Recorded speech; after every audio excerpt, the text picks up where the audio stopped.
Welcome back everybody, Todd here. If you're new to the channel, thanks for stopping by. Today we're going to continue on with our shed rebuild series. This would be episode 2. If you missed episode 1, I'll put a link up here so you can go back and catch that. That's where we demoed the old shed and prepped the site. So today we've got obviously a load of lumber here, and we're going to go ahead and get started on the framing. So stick with me and let's go build it. We've leveled it out as best we can for now with a good rough grade. Tracked it all in with the tractor so it's packed down. We got some rain on the way in the next couple of days. That rain will go a long ways to help and pack it down. So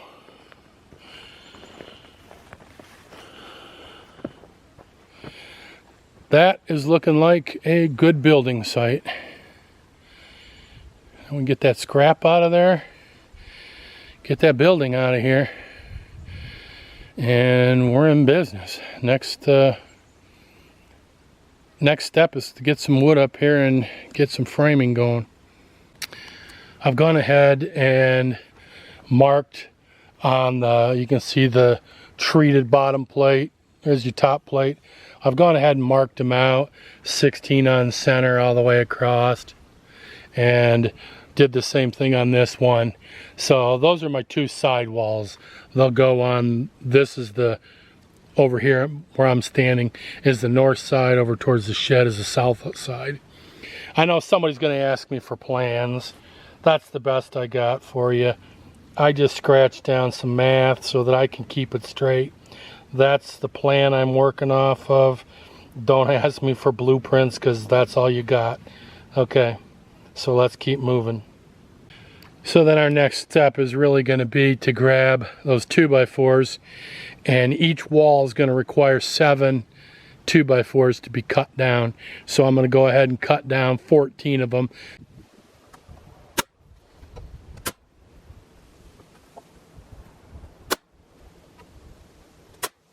We're going to go ahead and measure corner to corner to make sure it's not racked.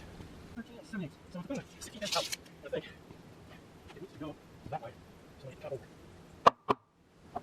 So there, of course. Put that on the right side, the neck.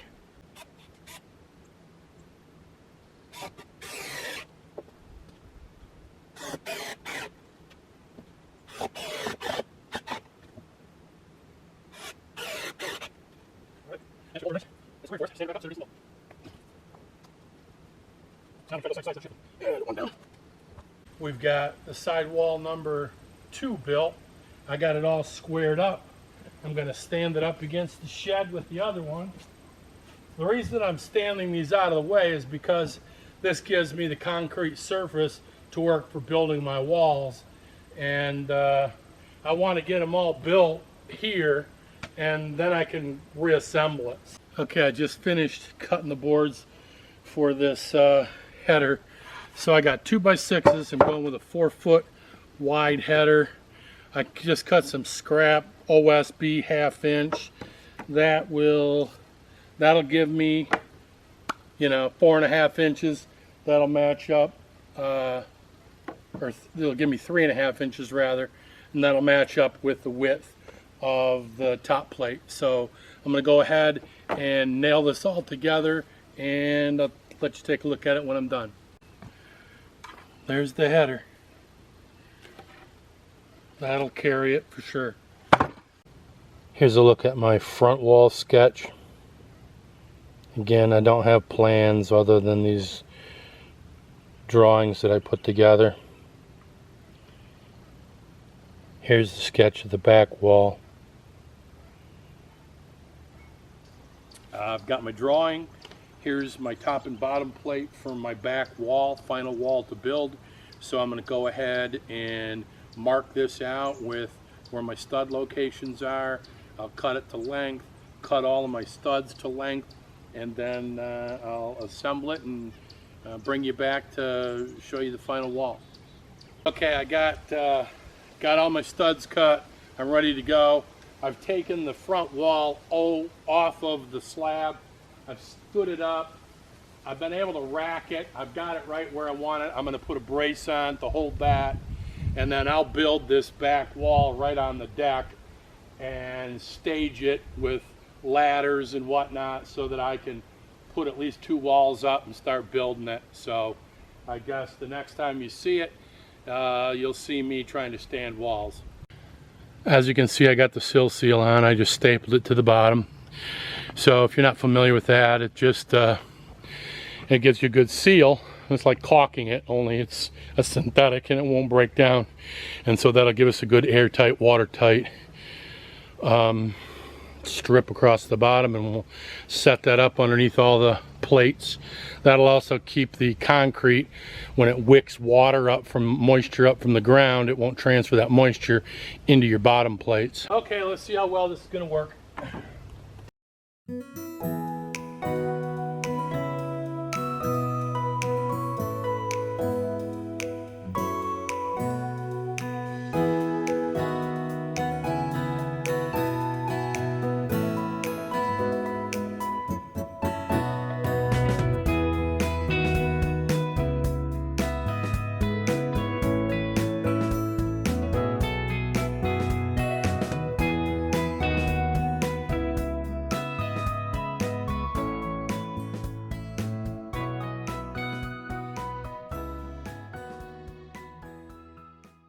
Basically pinned together, nailed together. It should get nailed off more, but I've got to now go around and loosen up those lateral bracing and one by one kind of square those up. Now that the building's up, go around, get it all leveled up. With 2 people, that shouldn't take long. My buddy's coming up later today. That'd be a great 2-man job. So I'm on to laying out the rafters. I've installed all the hurricane clips.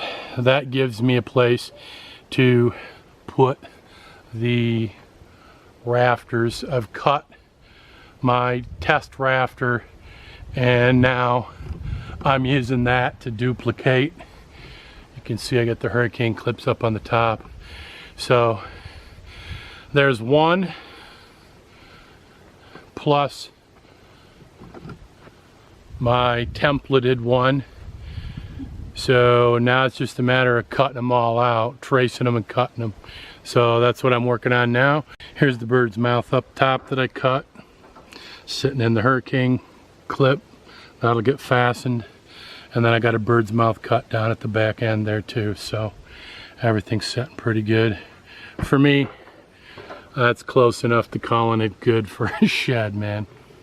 And obviously we've got the angle cut for the fascia.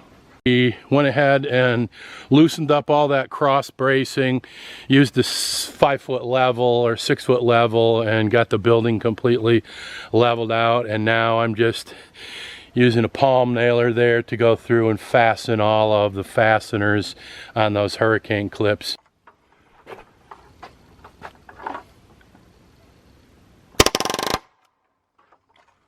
Progress report. We have pretty much, we got all the soffits framed up. We managed to put 1 anchor bolt in, but it was tough going. We're going to come back and I'll do it with a hammer drill. We've got the siding. We're doing the 3/8 inch smart siding. It's all pre-primed. And we've marked off what we need for the back wall. We'll go ahead and cut that. Here's our sheathing. We got 7/16 roof sheathing and the rest of the siding. So we're going to start cutting the back wall, and we'll install a couple of pieces and see how it goes.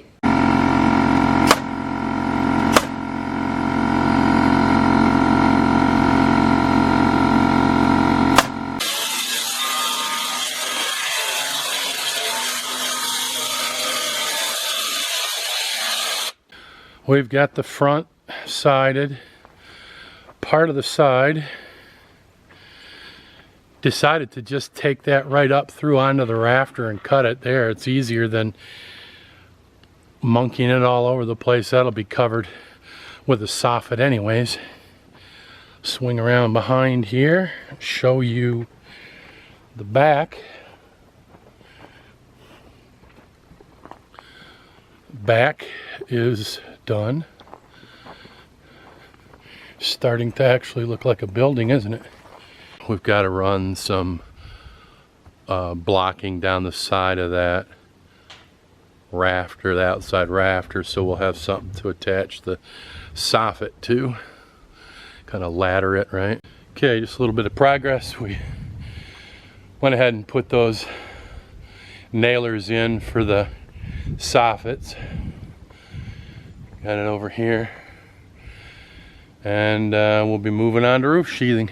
So the building is sheathed off for the roof, and of course the siding's been done for a little while. Walk you around the building.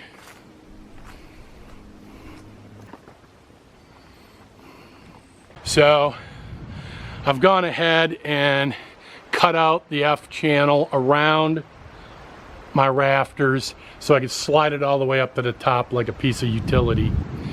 And I just got started. I had to put a bunch of nailers in, so I'm starting here and making my way over, so I just got going on it. It should go pretty quickly now that I got all the nailers in.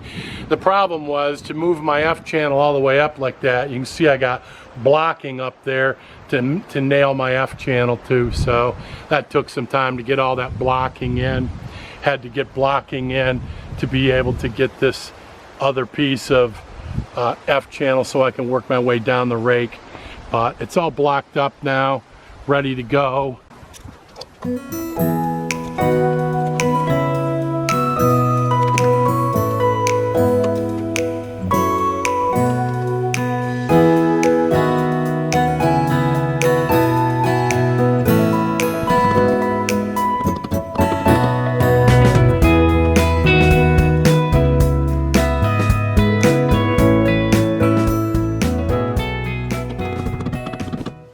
Okay, progress report for the end of the day. I got to tell you, working by yourself with all that aluminum, long pieces and stuff is challenging. I got all the soffit up. I got the fascia up in the front and down the north side.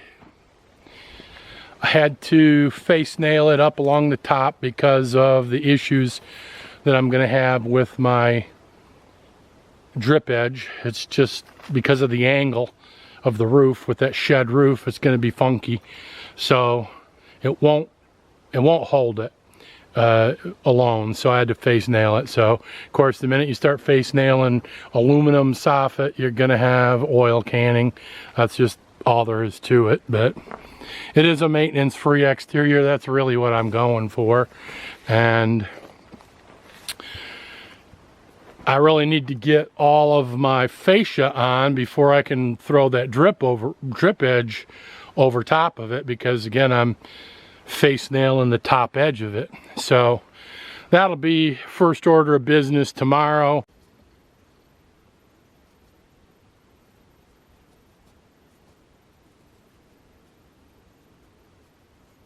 So the soffit and fascia is done on both sides. And walk around the back here, bear with me. Along the back there, I just started to put the drip edge on. So I got the drip edge on across the back, and then I've got to go up on the roof and get the rest of the drip edge on. So got 2 layers or 2 rolls on so far, and ran out of that one, so had to break open a new roll. So I thought I'd take a minute and show you the progress. The roof is done for now. It's all set to receive shingles when we get around to it. We'll probably do that when we're up here archery hunting. Okay, it's time to start nailing these off. Basically, I've got to make a good corner.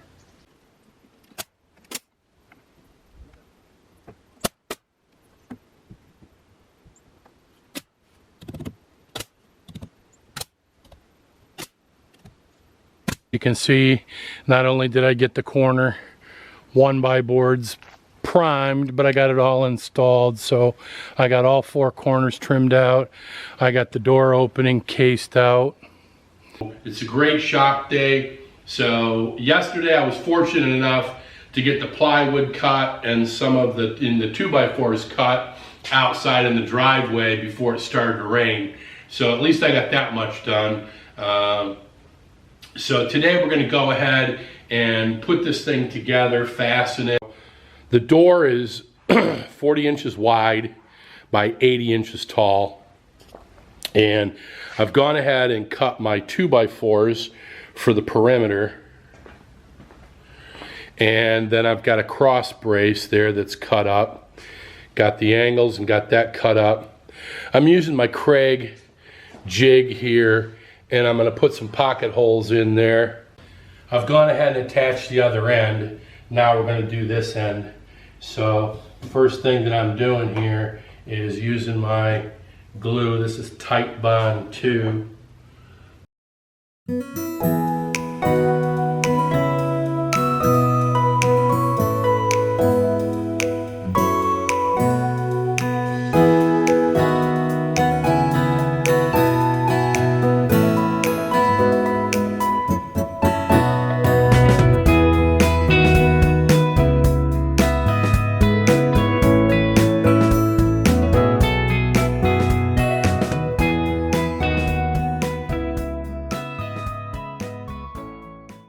I'm going to go around underneath here.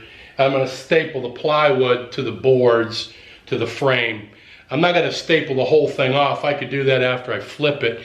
But I've gone around, I've squared it up. Everything's where I want it. I'm using 1.25 inch staples. It's a 1/4 inch gap on the top or whatever. So yeah, these are probably overkill. I could get away maybe with a 1 inch or whatever, but it's what I have on hand, and I'd rather overdo it a little bit than underdo it. So, and remember this, the bottom side of this where I'm putting these staples is going to have a piece of 1x over it to cover the staple holes.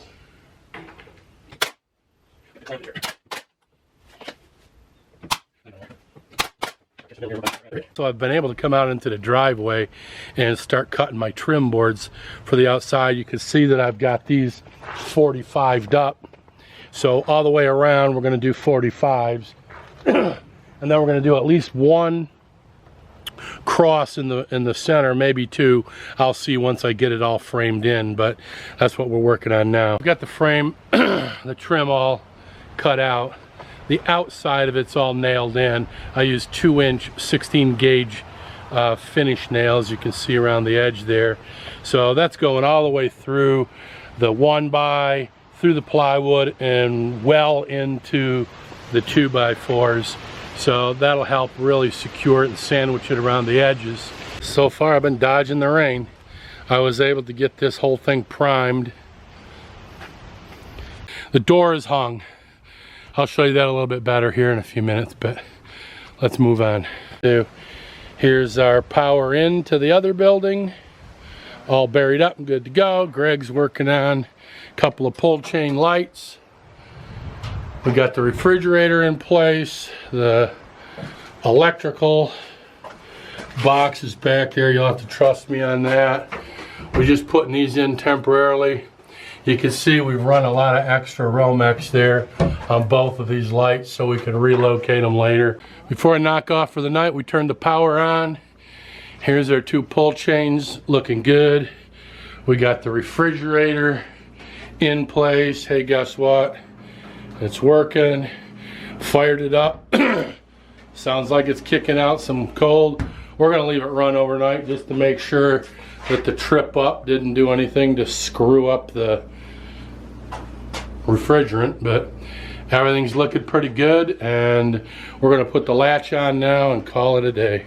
I've been going ahead and installing the shingles. At this point, the first 3 courses or so kind of got to do by the ladder, then I'll be able to get up on the roof. Just a little closer look to how we've been getting started here. And once I get these 3 more shingles on, I'll be able to hop up on the roof and just start nailing them off without having to move the ladder every couple feet. Here we are after the job is done.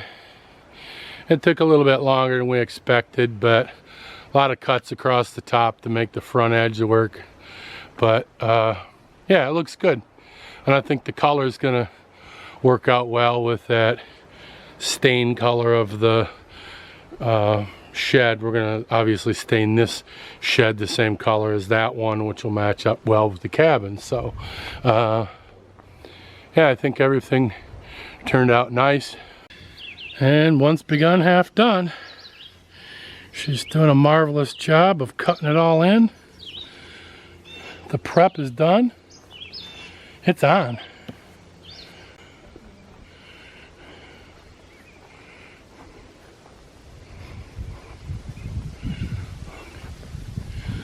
Looking good.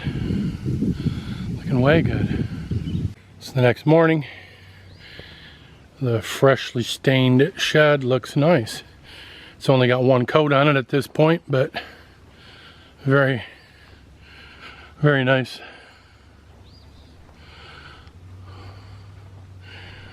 Matches the other barn. We're looking good. Hopefully, shingling this barn won't be as difficult as I was thinking it could be.